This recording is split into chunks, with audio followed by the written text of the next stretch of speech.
Olá pessoal, tudo bem? Nessa nossa videoaula nós vamos comentar uma questão muito interessante e aí discorrer sobre a teoria a respeito do tema, que foi cobrada pela FGV no exame de ordem, a respeito da lei penal no tempo. Então coloca na tela.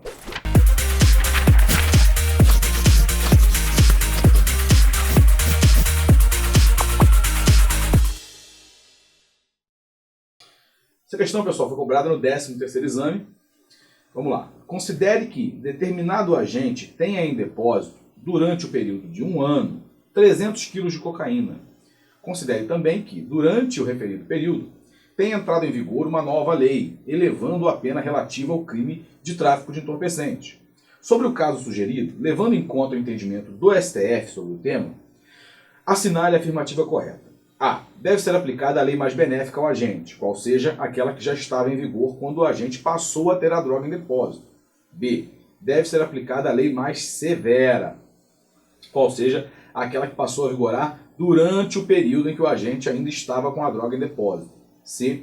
As duas leis podem ser aplicadas, pois ao magistrado é permitido fazer a combinação das leis sempre que essa atitude puder beneficiar o réu. D. O magistrado poderá aplicar o critério do caso concreto, perguntando ao réu qual lei ele pretende que lhe seja aplicada, por ser, no seu caso, mais benéfica. Pessoal, a alternativa correta é a letra B. Deve ser aplicada a lei mais severa. A lei mais severa. Tá? Aquela que passou a vigorar durante o período em que o agente estava com a droga em depósito. Veja bem, guardem isso. Tá? Ela vigorou durante o período em que o agente ainda estava com a droga em depósito. Tá? Isso é importante para a gente poder entender por que a lei mais severa vai ser aplicada. Tá? A C e a D são absolutamente incorretas, não teriam como estar corretas, né? Que falam da combinação de leis, uma teoria que é vedada pelo STJ e pelo STF, tá? Não se admite a combinação de leis, muito menos perguntar ao réu qual lei ele quer que seja aplicada. Tá? Isso não se aplica. E não vai ser aplicada a lei mais benéfica, não vai ser aplicada a lei que estava em vigor quando ele começou a praticar a conduta. Vamos lá então fazer uma breve análise a respeito da aplicação da lei penal no tempo, para que a gente possa entender melhor por que a resposta é letra B e não letra A. Pessoal, a regra, toda e qualquer lei, né?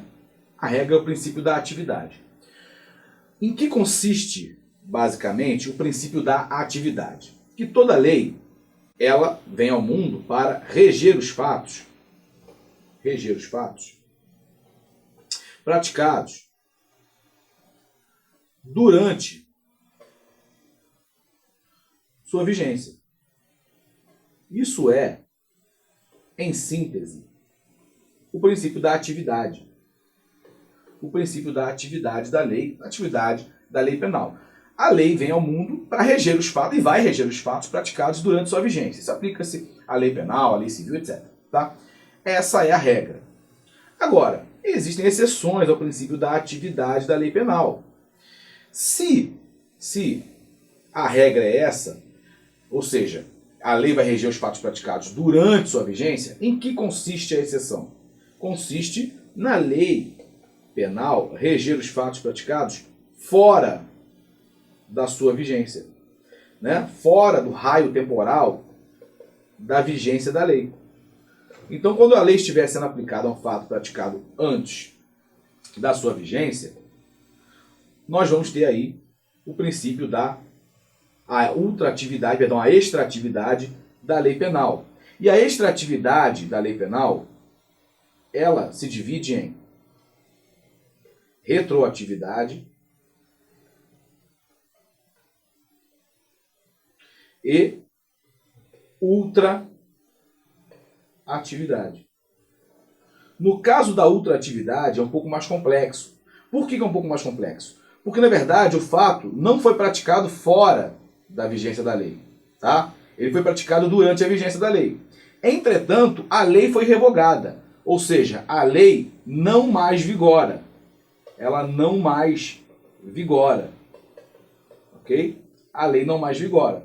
Mas, apesar de não vigorar mais, ela continua regendo o fato. Ela continua regendo o fato praticado durante sua vigência. Então, no caso da ultratividade, o fato nem é praticado depois da vigência. Ele é praticado durante a vigência ou antes dela, mas a lei, em algum momento, regeu aquele fato e continua regendo. No caso da retroatividade, que é até mais importante aqui para o nosso estudo, porque é o mais exigido, no caso da retroatividade, o que acontece? A lei é aplicada a um fato anterior, ou seja, o fato foi praticado antes da vigência da lei. Então nós temos a aplicação da lei ao fato praticado antes de sua entrada em vigor, por isso o nome retroatividade. E quando a gente vai poder falar em retroatividade da lei penal? Quando ela for mais benéfica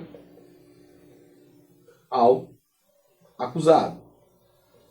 Quando a lei nova ela é prejudicial, vem para cá. Quando a lei nova ela é mais prejudicial ao acusado, ela não vai ser aplicada aos fatos praticados antes de sua entrada em vigor. Se ela é mais prejudicial, ela não vai ser aplicada aos fatos praticados antes de sua entrada em vigor. Isso só vai ocorrer, o fenômeno da retroatividade só vai ocorrer se a lei nova for mais benéfica. E o que é uma lei nova mais benéfica? É uma lei nova que de alguma forma melhora a situação do agente. Seja porque ela descriminaliza a conduta, seja porque ela traz uma pena mais branda, etc. Tá? Qualquer que seja o benefício trazido pela lei, ela vai ser considerada uma lei nova mais benéfica e, portanto, será aplicada retroativamente, ou seja, aos fatos praticados antes de sua entrada em vigor.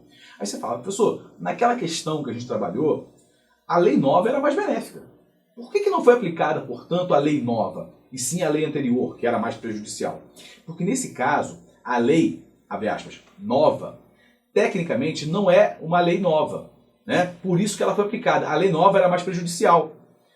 Ela era mais prejudicial e entrou em vigor durante a prática da conduta. A lei nova, apesar de mais prejudicial e, portanto, por ser prejudicial, não pode retroagir, ela não vai retroagir nesse caso, porque ela não entrou em vigor depois da prática do crime. Muito cuidado com isso. A lei nova, naquele caso, apesar de mais gravosa, não entrou em vigor depois do crime. Ela entrou em vigor durante o crime. Ela entrou em vigor durante a prática da conduta criminosa. E porque ela entrou em vigor durante a prática da conduta criminosa, ela pode ser aplicada.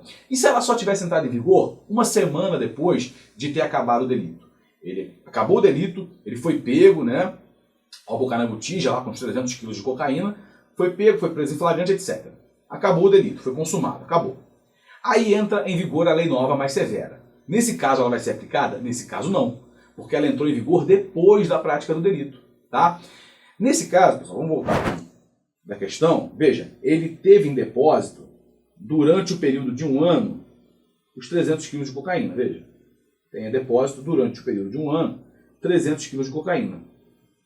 Nós temos aqui o que se chama de crime permanente.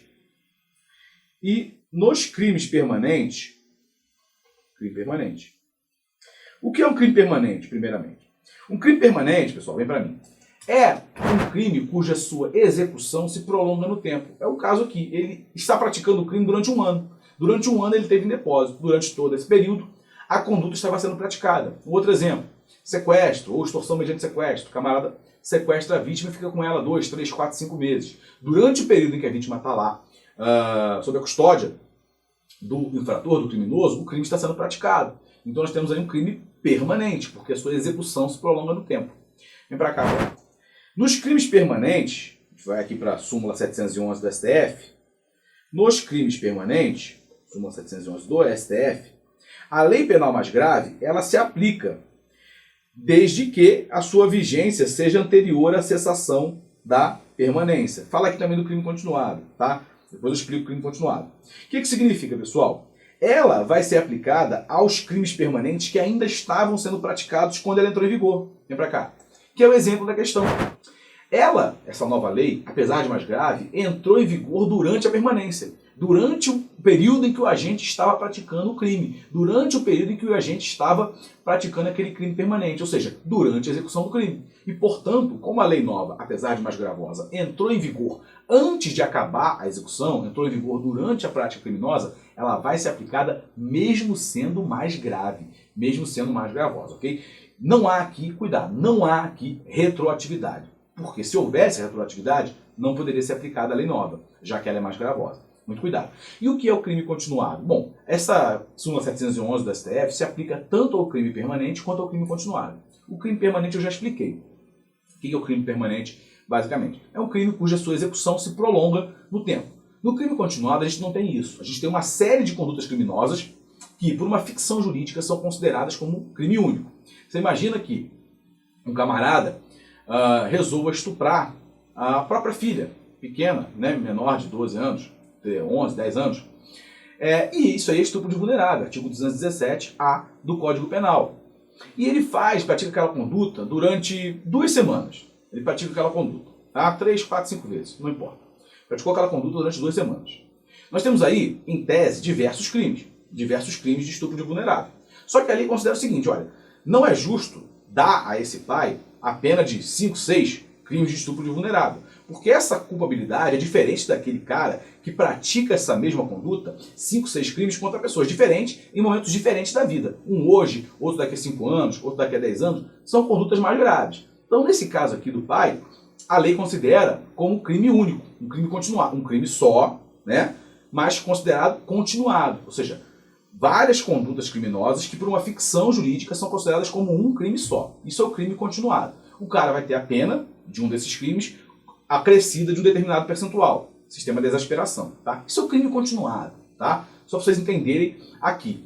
No exemplo que eu dei, foram 2 semanas que ele estava praticando aquelas condutas, certo? Se durante aquelas 2 semanas em que ele estava praticando a conduta surge uma lei nova mais grave, agravando a pena do crime, por exemplo, ela pode ser aplicada a ele. Por que ela pode ser aplicada a ele? Porque ela entrou em vigor durante a execução daquele crime continuado, daquele crime praticado em continuidade delitiva. Então, muito cuidado com isso. Crime continuado e crime permanente, se a lei entra em vigor, a lei mais grave entra em vigor antes de acabar a continuidade ou antes de acabar a permanência, ela vai ser aplicada mesmo sendo mais gravosa, porque não há aí retroatividade. Perfeito?